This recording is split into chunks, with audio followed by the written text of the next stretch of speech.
ترکیہ کے دل میں نیا اسرائیل بسا لیا گیا۔ یہودیوں کی خوفناک سازش سامنے آ گئی، سینکڑوں ایکڑ زمین خرید لی گئی اور یہودی دھڑا دھڑ وہاں پر شفٹ ہونے لگے۔ اس بارے میں اظہر علی سے بات کرتے ہیں۔ اظہر بھائی،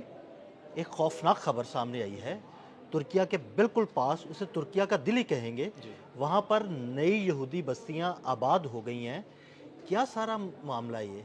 عدیل بھائی، گریٹر اسرائیل کے بارے میں لوگوں کا یہ کام سے کانسیپٹ تھا کہ شاید یہ چاہتے ہیں کہ فلسطین پہ قبضہ کر لیں، تھوڑا سا آگے چلے جائیں، کسی عرب ریاست پہ بھی قبضہ کر لیں اور یہ ایک گریٹر اسرائیل ہوگا۔ لیکن گریٹر اسرائیل کو اب جب سمجھنا شروع کیا ہے لوگوں نے، اور یہ جو ایک نئی ویو شروع ہوئی ہے جنگوں کی، تو نتن یاہو کو جب لوگوں نے پڑھا ہے تو ان کو اندازہ ہوا ہے کہ نتن یاہو تو پوری دنیا کو گریٹر اسرائیل سمجھ رہا ہے اور ایک ایک کر کے آگے جا رہا ہے۔ تو اب اس نے کہا ہے کہ میں ایک ہی شاٹ کھیلتا ہوں یورپ کے دروازے پہ، ترکیہ کے قریب،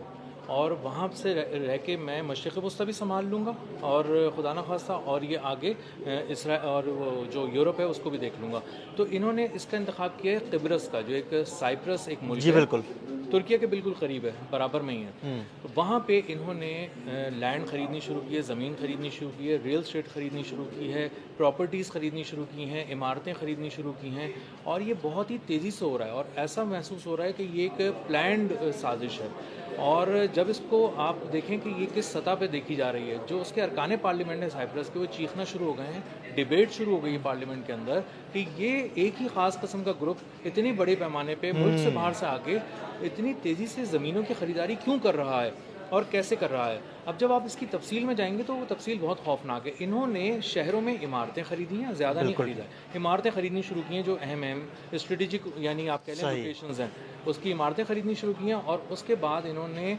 بہت سے گاؤں خریدنے شروع کر دیے ہیں۔ اچھا، ہاں، اب گاؤں سے ہمیں یعنی پورے اپنے گاؤں بسائے جائیں گے یہودیوں کے؟ جی، وہ ایسے گاؤں ہیں جہاں پہ ذرا لوگ کم رہتے تھے، جہاں مکانات کچھ خالی تھے، انہوں نے پورے گاؤں خرید۔ اظہر بھائی، یہ تو وہی منصوبہ ہوا جو غزہ میں کیا گیا تھا کہ وہاں پر بھی یہودیوں نے پہلے شروع میں 1940s میں 50s میں آہستہ آہستہ زمینیں خریدنی شروع کی اور پھر اس کے بعد وہاں پر قابض ہو گئے اور وہاں سے مسلمانوں کو نکال دیا گیا۔ جی بالکل ایسا ہی ہے، یہ پیار سے آ رہے ہیں، دوست بن کر آ رہے ہیں، سرمایہ کار کے روپ میں آ رہے ہیں، تاجر اور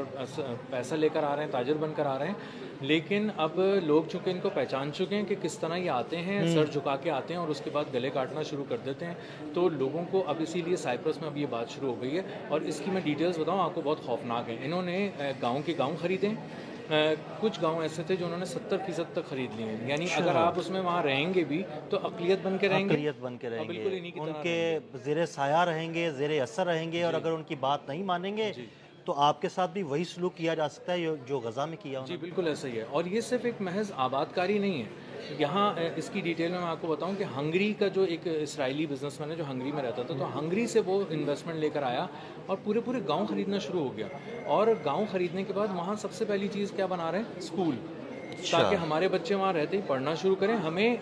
قبرص کے اسکولوں میں نہ جانا پڑے پڑھنے کے لیے، یعنی ان کے اسکول بھی ہمارے اپنے ہوں اور تعلیم بھی ہماری اپنی ہو، نصاب بھی ہمارا اپنا ہو، نصاب بھی اپنا ہو، تعلیم بھی اپنی ہو، معاشرت بھی اپنی ہو، اور تجارت بھی ہماری ہو، لوگوں کو ہم سے بات کرنی پڑے آہستہ آہستہ کر کے، اور ان کو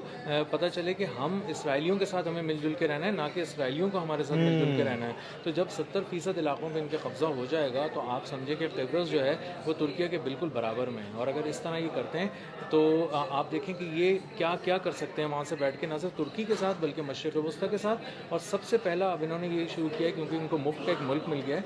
تو یہ وہاں پہ اپنی معاشرت بھی لے کر آ رہے ہیں آہستہ آہستہ، لوگوں کو کہہ رہے ہیں تم آنا شروع کرو، تھوڑے کر کے تعداد میں آ کے وہاں رہنا شروع کر رہے ہیں۔ لیکن زیادہ تر جگہوں پہ جب یہ نہیں رہ رہے ہیں تو وہاں کی پراپرٹی کو بائی کر چکے ہیں، عمارتیں بائی کر چکے ہیں، اور وہاں پر جو بزنس ہیں بڑے ان کو ایکوائر کر رہے ہیں، کولیبریشنز کر رہے ہیں۔ تو آپ کو اب 2-3 سال کے اندر ہی، زیادہ عرصہ نہیں لگے گا آپ کو، اگر یہی رفتار رہے گی تو آپ کو سننے کو ملے گا کہ قبرص میں جو ہے وہ اسرائیل کا ایک ہیڈ کوارٹر ہے۔ اب آپ دوسرے اسرائیل فیز 2 کی طرف چلے جائیں، ایکسٹینشن کے طور پہ سمجھنے لگیں اس کو اسرائیل کا۔ اور دوسرا یہ کہ وہاں سے بیٹھ کر پھر یہ ترکیہ کو چاہتے ہیں کسی طرح قبضے میں کر لے، کیونکہ جو عرب ریجن ہے وہ کافی حد تک ان کو سمجھ میں آ گیا کہ ہمیں کس طرح لینا ہے۔ اور ترکیہ ان کے قابو میں نہیں آ رہا تھا، تو یہ چاہ رہے کہ ترکیہ کو جو ہے نا وہ مکمل طور پر اس پر قبضہ کر لیا جائے، اور وہ شاید اس کے لیے یہی ممکن ہوگا کہ اس کے بالکل ساتھ بیٹھ کر اس کے خلاف سازشیں شروع کی جائیں۔ جی بالکل سازشیں شروع کی جائیں، اور جب آپ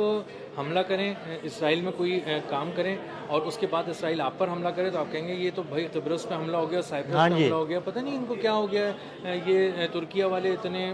جو ہے وہ ظالم کیوں ہو گئے ہیں، ہم پہ حملے کیوں کر رہے ہیں۔ قبرص تو بہت ہی اچھا سا ملک تھا، پیاری پیارے سے اس کے ڈیسٹینیشن سے خوبصورت تصویریں آتی تھیں، لیکن اب اندازہ ہو رہا ہے کہ وہ گاؤں کے گاؤں وہاں خرید رہے ہیں، اور گاؤں ان کے ہماری طرح کے گاؤں نہیں ہیں۔ ہمیں گاؤں سے فیل ہوتا ہے، اگر آپ سائپرس کی ولیجز کو جا کے سرچ کرنا شروع کریں گے تو آپ کو پتہ چلے گا پوری سڑکیں وہاں بنی ہوئی ہاں ہیں، جی، راہداریاں باقاعدہ بڑی انفراسٹرکچر ہے، بڑے خوبصورت ہیں۔ جی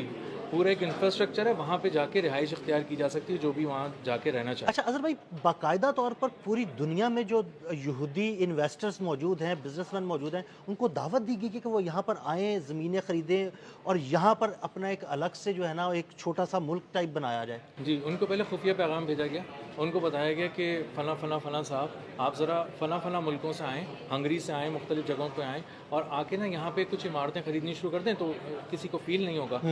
تو لوگوں نے جب یہ خریدنا شروع کیا تو پتہ چلا کہ فورن انویسٹمنٹ بہت زیادہ آنا شروع ہو گئی ہے، اور ریل اسٹیٹ کے اندر ایک دم اچانک آنا شروع ہو گئی ہے۔ تو جب لوگوں نے اس کو بیٹھ کر پڑھنا شروع کیا، اس کو ڈیپ ڈاؤن اس کی اسٹڈی کی، تو ان کو اندازہ ہوا کہ یہ تو ریل اسٹیٹ میں ہی سرمایہ کاری ہو رہی ہے، زمینیں ایکوائر ہو رہی ہیں، اور غیر ملکی کر رہے ہیں، کوئی لوکل بزنسز کے ساتھ بھی مل کے کچھ کام نہیں کر رہے، کوئی کولیبریشن، کوئی جوائنٹ وینچر ہونا چاہیے، وہ کچھ بھی نہیں ہو رہا۔ تو انہیں اندازہ یہ ہوا کہ یہ تو ہمیں عقلیت میں بدلنے کی سازش ہے، اور یہ ایک اکثریتی علاقہ بنایا جا رہا ہے۔ کس کے لیے بنایا جا رہا ہے؟ جب انہوں نے اس کو پڑھنا شروع کیا یہودیوں کے تو لیے۔ انہیں پتہ چلا کہ سارے یہودی انویسٹر سے اظہر بھائی، یہ بات بالکل عیاں ہو گئی کہ جس طرح انہوں نے غزہ میں کیا تھا، آہستہ آہستہ انویسٹرز وہاں پہ آئے تھے، زمینیں خریدنی شروع کی تھی، گھر خریدنے شروع کیے تھے، خریدنے کے بعد انہوں نے آہستہ آہستہ وہاں پر قبضہ جمانا شروع کیا اور مسلمانوں کو وہاں سے نکالنا شروع کر دیا۔ یہی کچھ یہ قبرص کے ساتھ کریں گے؟ انہوں نے کرنا شروع کر دیا ہے۔ انہوں نے جن جگہوں کو ایکوائر کیا ہے، جو لینڈ انہوں نے ایکوائر کی ہے، وہاں قریب میں اگر کوئی اور گھر لینا چاہ رہا ہے وہاں کا مقامی، تو اس کو منع کر دیتے ہیں، ان علاقوں میں بھی نہیں جانے دے رہے، نو گو ایریاز بنا دیے ہیں وہاں پہ۔ اور یہ لوگوں نے جب شکایت کرنی لوکل ایڈمنسٹریشن سے شروع کی ہے تو لوکل ایڈمنسٹریشن جاگی کہ اچھا ایسا ہو گیا ہے، اور یہودی باقاعدہ طور پہ یہ کہہ رہے ہیں کہ یہ ہمارے علاقے ہیں، یہاں پہ ہمیں آ کے رہنا ہے، کچھ لوگ رہ رہے ہیں، ابھی بڑی تعداد میں لوگوں کو آنا ہے، ہماری فیملیز آنے والی ہیں۔ وہ یہودی کا لفظ استعمال نہیں کر رہے، کہہ رہے ہیں ہماری فیملیز آنے والی ہیں، ہم وہ یہاں رہیں گی۔ اب چونکہ یہ ہمارا علاقہ ہے، ہم نہیں چاہتے کوئی غیر یہاں پر آئے، ہم ایک جیسی کمیونٹی یہاں پہ رہنا چاہتی ہے، اور جہاں یہ لوگ رہیں گے اس کے قریب کی بھی ساری زمین انہوں نے خرید لی ہے جو خالی رہنی ہے۔ اچھا، ارد گرد کی جتنی زمین ہے وہ ساری خرید چکے ہیں وہ؟ خرید لی ہے تاکہ کہیں آپ وہاں گھر نہ بنا لے کوئی مقامی، اور کہیں ہمیں ان کے ساتھ انٹریکشن نہ کرنا پڑ جائے، یا ہم کسی طرح کی بڑے پیمانے پہ سازش کر رہے ہوں قبضے کی اور وہاں سے کچھ کر رہے ہوں، تو وہ ایک عام معاملات لیک نہ ہو جائیں، عام لوگوں کو پتہ نہ چل جائیں، وہ اپنی گورنمنٹ کا نہ بتا دیں۔ تو یہ وہاں پہ آہستہ آہستہ ایک خفیہ اڈا بنانے جا رہا ہے اسرائیل، اور اس کے بہت ہی خوفناک نتائج نکل سکتے ہیں۔ اس کا سب سے پہلا نشانہ یہ لوگ جو سمجھتے ہیں وہ ترکیہ ہے، اور ترکیہ کے راستے اگر ان کا دماغ زیادہ وہ ہوا تو یورپ کی طرف نکل جائیں گے، یورپ کی طرف بھی نکلیں گے، اور اس طرف بھی آ رہے ہیں یہ آہستہ آہستہ مڈل ایسٹ کی طرف۔ تو ایشیا، مڈل ایسٹ اور یورپ سب خطرے میں ہیں۔ جو یہودی سوچ ہے، نتن یاہو کی سوچ ہے، انتہا پسندانہ سوچ ہے، اس سے بہت خطرے میں ہے، اور ایک نیا